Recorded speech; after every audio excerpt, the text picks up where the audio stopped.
होता। सर अब एक लाइन की बात है, ईरान ने कंडीशन डाल दी है इजराइल समझ जाए और हमले ना करे लेबनान पे, वो आदमी मानने को तैयार नहीं है। वो नहीं मानेंगे, मैं बताऊँ आपको। लेबनान के मसले पर इजराइल अभी तो कोई मानने वाला नहीं है। कोई बहुत बड़ी बात हो जाए डील पर, ट्रम्प साहब कहते कि नहीं इस पर थोड़ा सा सीज फायर जैसा कर लीजिए तो हो सकता है, लेकिन लेबनान पर कम से कम ईरान को लेकर फिर भी कुछ हो सकता होगा, इजराइल और ईरान के बीच में बातचीत।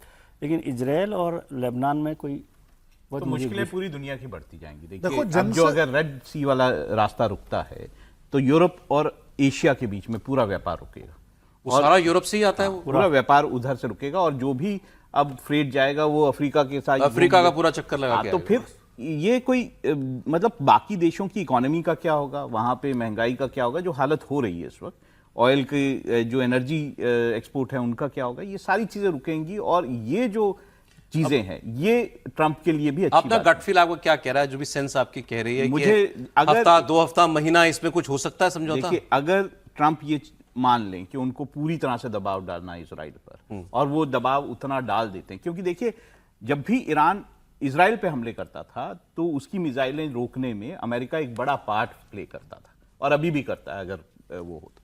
इसराइल अपने आप ईरान की मिसाइलों को पूरी तरह से नहीं रोक पाएगा और इसराइल में खूब तबाही होगी अगर ये जो है लड़ाई चलती है और अमेरिका बाहर इससे आ जाता है। आप कह रहे हैं कि अगर ट्रंप सच में समझा दें डालेंगे तो ये नेतन्याहू को जाएगा, तो ये काम हो सकता है। बिल्कुल इसराइल जो है वो इतनी लंबी लड़ाई लड़ नहीं पाएगा ईरान से। आगे हमारे बगल में पीओके में हमारा हिस्सा है, वहां कैसा कत्लेआम मच रहा है इसकी खबरें आप देख रहे होंगे लगातार। पाकिस्तान के कब्जे वाले कश्मीर में पाकिस्तान की सेना खूनी खेल खेल रही है। बाकी एक तस्वीर, आप सबसे पहले एक तस्वीर देख लीजिए आप और दुनिया देखिए तस्वीर। मानवाधिकार चिल्लाने वाले जितने भी लोग हैं ना, एमनेस्टी से लेकर के और ह्यूमन राइट्स वॉच और जाने क्या क्या, एक प्रदर्शनकारी भाग रहा है, अकेला है और उसको पीछे से गोली मार दी जाती है। वही तस्वीर ले लीजिए दोबारा, और इस तरीके से फायर किया जा रहा है लोगों के ऊपर। ये देखिए आप, ये कोई ऐसा नहीं लग रहा कि कोई हवाई फायर हो रहा है। टारगेटेड 27 लोग मारे गए हैं पीओके में, 27 लोग एक दिन में, 100 से ज्यादा लोग घायल हो गए हैं। इस घटना के बाद से पीओके में इस वक्त तनाव चरम पर है। पीओके में प्रदर्शन की अगुवाई करने वाली जॉइंट अवामी एक्शन कमेटी ने आरोप लगाया है कि सेना ने रावलकोट में एक जनाजे में शामिल लोगों पर फायरिंग की। बताया जा रहा है कि एक व्यक्ति है, उसके शाहजेब, उसके जनाजे में लोग आए थे और पाकिस्तान की सेना और सरकार के खिलाफ नारेबाजी कर रहे थे, तभी सुरक्षा बलों ने गोलीबारी शुरू कर दी।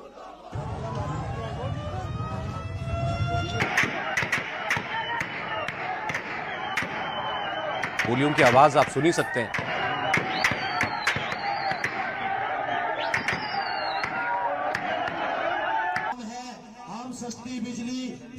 अच्छा, ये आरोप और लगाया जा रहा है कि जो लोग मारे गए उनके शवों को भी सेना अपने साथ ले गई। इन्होंने दरअसल आज एक बड़े प्रदर्शन की ऐलान किया हुआ था इस जॉइंट अवामी कमेटी ने। उससे पहले ये कत्लेआम मचा जिसमें 27 लोगों को गोली मार दी गई। खबर है कि एक्शन कमेटी के नेता शौकत नवाज मीर को देखते ही गोली मारने के आदेश जारी किए गए हैं, क्योंकि शौकत नवाज ने शहबाज सरकार के खिलाफ ये कॉल दी थी आज के प्रदर्शन की। 27 लोगों की मौत के बाद पीओके में इस वक्त जबरदस्त गुस्सा, और वजह क्या है, वजह सुनकर आप और हैरान होंगे। ये प्रदर्शन हो किस लिए रहा है, क्या मांग रहे हैं ये सरकार से? इनके असेंबली में इलेक्शन होना है और उस इलेक्शन से पहले वहां की सरकार ने 12 सीटों को रिजर्व कर दिया। किनके लिए रिजर्व किया है? रिफ्यूजियों के लिए। पीओके के कौन से रिफ्यूजी हैं? कौन से रिफ्यूजी पीओके के? और उनके लिए रिजर्व कर दिया। अब इनका आरोप यह है कि रिफ्यूजियों की आड़ में ये पाकिस्तान के पंजाब सूबे के पंजाबियों को जो है यहां पर उनको लाना चाहते हैं, ताकि असेंबली में पाकिस्तान तो उन्हें ही रिफ्यूजी मानता है। अब उसमें अलग से ये बात है कि 12 रिफ्यूजी वो जहां पे भी पाकिस्तान में रहते हैं, ये है। हाँ बिल्कुल आएंगे उसमें, वही आएंगे उसमें पंजाब के लोग। बेसिकली वो असेंबली को कंट्रोल करने की कोशिश। 45 सीटों की असेंबली है, उसमें 12 सीटें कितने की है?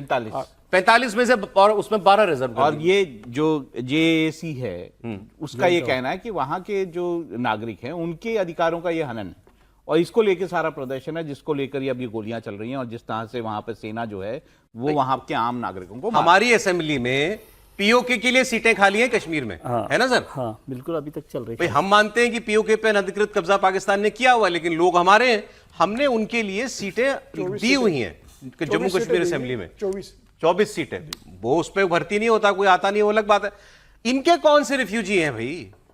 और पाकिस्तान में रहते हैं ऐसे, पाकिस्तान में मतलब पीओके के पाकिस्तान के पास, और उसके रिफ्यूजी भी पाकिस्तान में। अरे चले जाओ पीओके, कौन सा रिफ्यूजी जाओ। दूसरी बात समझिए ना कि पाकिस्तान की जो सरकार है, पाकिस्तान का जो सिस्टम है ना, वो तो पीओके को रिफ्यूजी समझता है। हाँ, कुल मिलाकर यदि उनका जो बर्ताव है, जो बिहेवियर है, ये सारा जो झगड़ा क्यों है, वो इसलिए क्योंकि वो उनको एक बराबरी का दर्जा नहीं देते।